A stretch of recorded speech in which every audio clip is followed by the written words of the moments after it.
Sabe, minha gente, eu tenho cada vez mais uma convicção que a grande força de Jesus, com seus amigos sobretudo, porque a grande comunidade cristã que somos hoje, teve início num grupo de amigos. Alguém soube ser amigo, alguém soube emprestar o coração, alguém soube emprestar o ouvido, o braço, o colo, alguém soube emprestar o olhar, porque bons amigos são aqueles que se emprestam no momento da necessidade. É tão bonito a gente compreender que a amizade consiste em nós sermos para o outro aquilo que ele não tem naquele momento. Então, às vezes, o outro não tem a capacidade de compreender o que está acontecendo. Eu vou, fico do lado, quem sabe ajudo a lançar luzes sobre uma realidade que ele não sabia viver sozinho, e na nossa companhia as coisas se desenrolam melhor. A grande comunidade cristã que nós somos nasceu na capacidade humana que Jesus tinha de aglutinar as pessoas, de estabelecer vínculo. Tenho essa convicção que antes de Jesus se mostrar Deus, antes de Jesus mostrar o seu lado divino, o que ele verdadeiramente revelou e foi causa de cativar os outros era a sua verdadeira humanidade.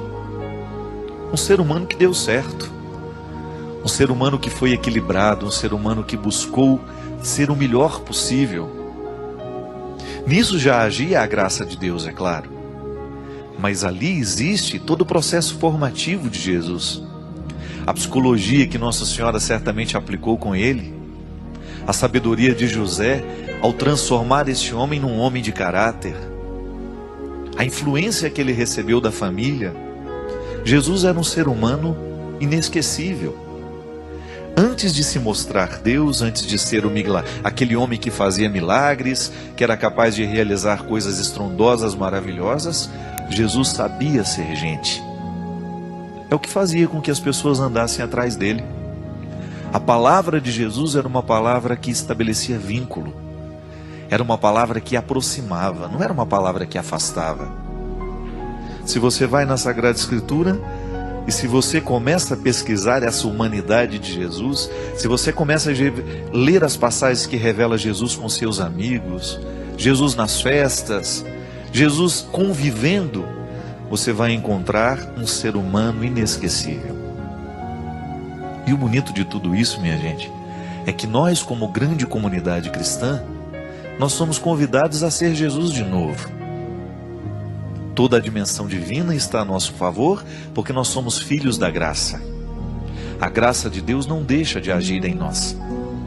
Mas aí entra a responsabilidade humana no acolhimento dessa graça, quando nós olhamos para o humano que está em Jesus. Queremos ser como Ele. Não somos anjos, somos humanos, eu, você, marcados por limites, por incompreensões, por dificuldades. Erramos, acertamos, mas não perdemos de vista o referencial que nós queremos nos tornar. E é bonito quando a gente descobre que ao ser amigo de alguém, que ao ser marido, que ao ser irmão, que ao ser filho, nós estamos também buscando o modelo de Jesus para a nossa vida. E que no momento que a gente precisa, é bom a gente encontrar alguém que tem raiz, como diz a música. Jesus conseguia ser isso, né? Podava o que havia de ruim nas pessoas, não deixava crescer. Como? Através da palavra dele. Jesus era um amigo que estava o tempo todo comprometido com as pessoas que ele amava. Ele não permitia que crescesse dentro do coração que ele amava alguma coisa que pudesse ser ruim. E é bom quando nós temos alguém na vida que cumpre esse papel também. De nos amar de um jeito certo, de nos promover para a liberdade, de fazer acontecer dentro do nosso coração a ressurreição nossa de cada dia, não é verdade? Há dias em que a gente parece que está meio morto. Parece que a vida, às vezes, tem o poder de nos sepultar antes da morte. Quando a gente percebe que a gente está perdendo as esperanças, quando as tristezas estão sendo superiores às nossas alegrias, quando a gente fica desanimado, você experimenta isso, eu experimento.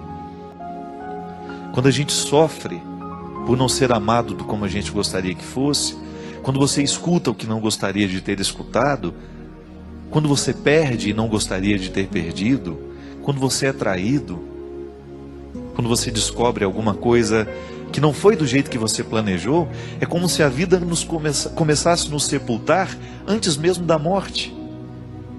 Mas eis que entra alguém com seu poder de nos olhar de forma humana e divina e nos convence de que a ressurreição ainda é possível, que nós não estamos condenados a viver a morte de hoje. Todo dia a gente morre e a gente renasce um pouco. O processo de viver e de morrer é cíclico, né? Ele não para. Hoje eu estou morrendo. Eu tenho um dia a menos na minha vida. Isso não é para eu ficar desesperado. Hoje eu estou um dia mais próximo da minha morte. Você também.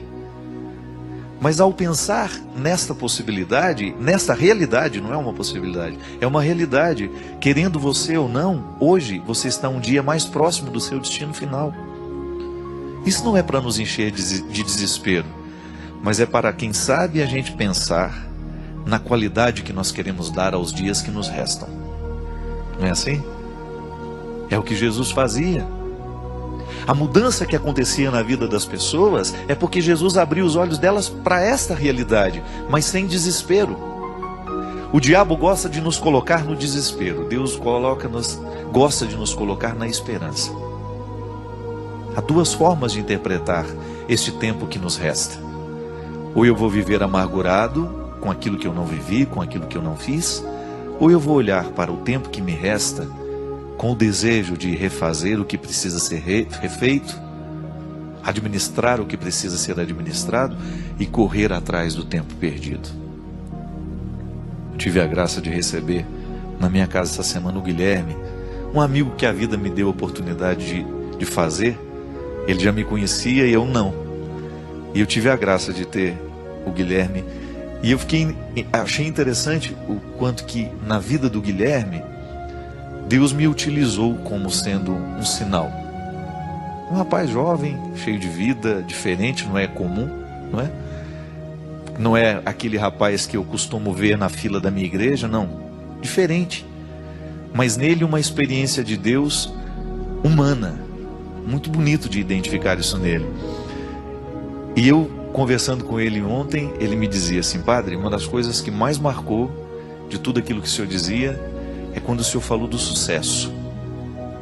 O senhor disse que fazer sucesso é ser feliz. Que o seu pai nunca apareceu em grandes noticiários, ele nunca foi noticiado, ele nunca apareceu na televisão, mas que o seu pai era um homem de sucesso porque ele buscava a felicidade todo dia na simplicidade dele. E é verdade, minha gente. E às vezes, da mesma forma como Deus entrou na vida do Guilherme através da minha palavra, você também tem o poder de entrar na minha vida através de uma palavra que você me diz. Essa semana eu recebi um e-mail de uma senhora que falou tanto ao meu coração. Ela fazia um comentário de uma realidade que aconteceu essa semana e que me tocava profundamente, sabe, para abrir os meus olhos de uma maneira simples, bonita e direta para alguma coisa que Deus queria me dizer e que me disse através dela. E é interessante que quando a gente termina de ler um e-mail como esse, a gente sente vontade de dizer: palavra da salvação, não é verdade? Qual é a palavra que nos salva? É aquela que nos encontra na hora certa. A palavra que tem o poder de salvar é aquela palavra que nos encontra no momento certo.